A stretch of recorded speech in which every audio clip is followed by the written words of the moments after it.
Hi everyone, welcome to part 2 of this special edition of our Hybrid Platforms Trend Series, where we're talking about taming the complexities of cloud in the modern world. We're going to start now by digging into the detail of each of the platform layers, and we're going to start with the infrastructure and platform layer that underpins all of the cloud operations we need. And to take you through that, we have Neil from Cisco. Neil, would you like to take everyone through it? Thanks, Rob. The infrastructure that underpins the overall architectural solution that we're going to describe over this series of videos is a critical element when it comes to providing that ability for customers to choose where to execute their workloads. That platform layer is a key component in all of this. And what we're doing from a Cisco perspective is to bring to bear our unified computing system, UCS, a product that's been around in the market now for well over a decade and has been built from the ground up to provide choice to our customers. Whether that's in an edge office, something that is more remote office, branch office, for instance, and obviously those larger campus sites and ultimately our data centers. The hardware is common throughout all of those situations, principally based on our 1-rack unit and 2-rack unit C-series servers, but now also introducing our modular server platform, X-series. So this is the first time that we've seen a modular platform being used for hyper-converged infrastructure.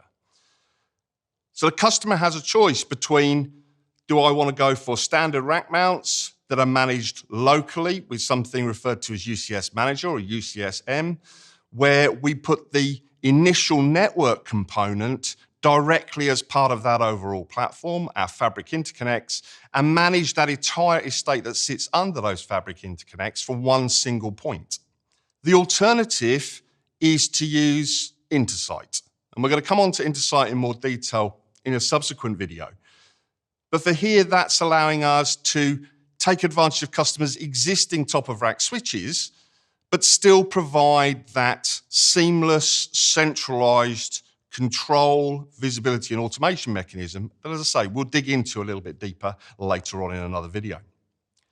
But execution venue choice can't forget about hyperscalers. This is not just a view of the world that sits within the boundaries of a bricks and mortar data center or a co-location facility or a retail store outlet, for instance.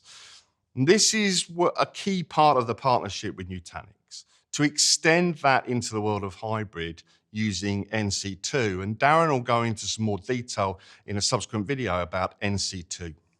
The other element of choice, which we didn't have when we first built hyper-converged infrastructure, was what if I have an application that is not necessarily balanced between compute power and storage capabilities? It's perhaps less reliant on the storage, but more reliant on what I do from a compute perspective. Can I bring to bear what we refer to as compute-only nodes? And that's something that we do in conjunction with Nutanix. So not only is it about the choice of where I'm going to locate this platform that's going to support my new, modern workloads and the applications that are made up of those workloads, but how am I going to size and create that platform that underpins those applications? Do I need something that is more intensive from a compute and memory perspective as opposed to a storage perspective? Do I need larger amounts of storage so that I create storage nodes that are specific to bring that to bear? Now we're not constrained. It isn't as constrained as those traditional hyper-converged plays were back when this first came to market. Now we have something which still retains that cookie-cutter approach to simplify the operational aspects of this, but it offers a lot more freedom of choice. When you bring all of that to bear, alongside some of the joint co-development work that we're doing, which we'll get into in more detail in another video in this series, what we have here is an ideal platform in this world of evolved hybrid cloud. The idea that I should have a choice to where I can place my workloads from an execution perspective, but I need to do that in a way that is operationally simplified and reduces the risk of making those technology decisions in the first place. Back to you, Rob. Thanks, Neil. I mean, what a great story as far as the flexibility and choice that we have with that hardware platform. You know, Cisco managed networking integration through UCS or customer managed networking through Intersite mode, all the different deployment options, different locations, different sizes, etc.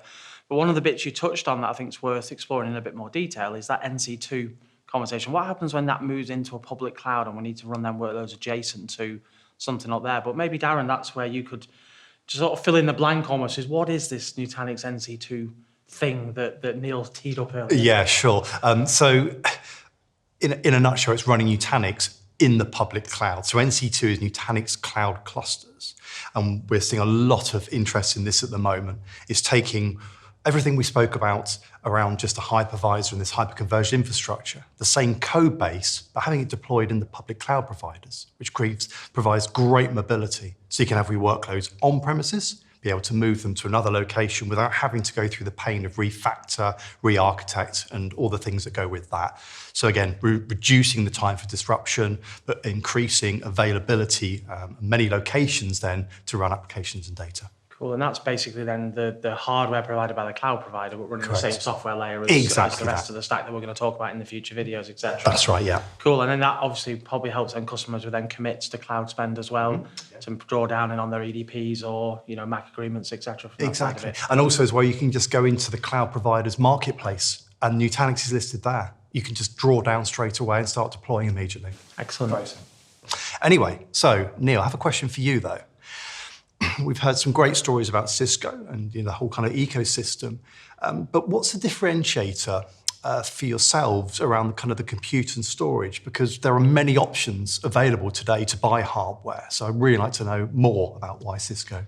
Thanks, Darren. I think what we can't overstress is that this is more than just a traditional OEM agreement between Cisco and Nutanix. This is a true co-development partnership.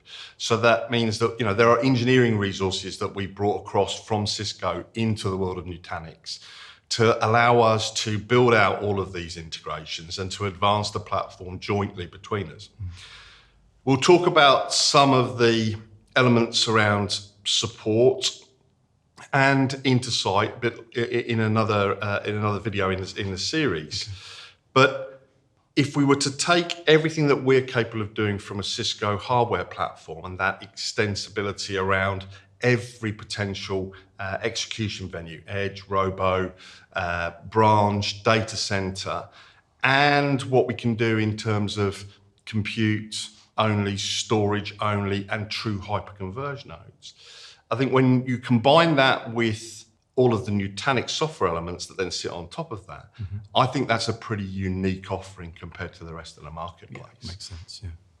No, that makes sense. And I think we think about that as that bigger picture then as well. If we look at the wider networks, we go into our campus networks, our Wi-Fi networks, our SD-WAN solutions, our SSE solutions.